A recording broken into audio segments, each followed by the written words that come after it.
Pasukan Ukraina mendapat serangan dari pasukan udara Rusia. Terlihat dari monitor kamera jet tempur pasukan Rusia atau Grup V yang diunggah ke akun Telegram Rabu 17 Agustus 2022.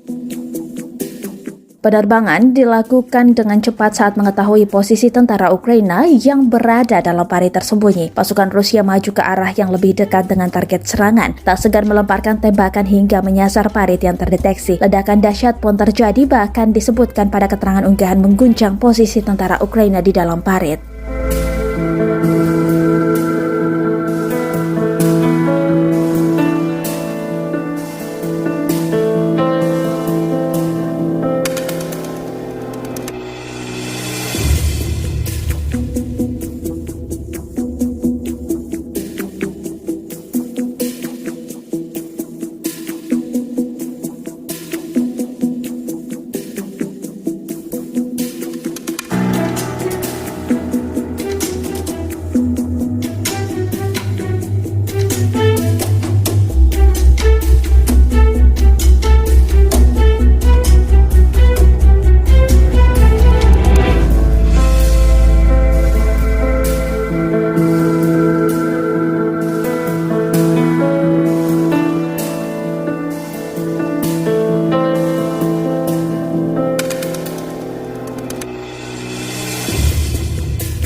Terima kasih sudah nonton.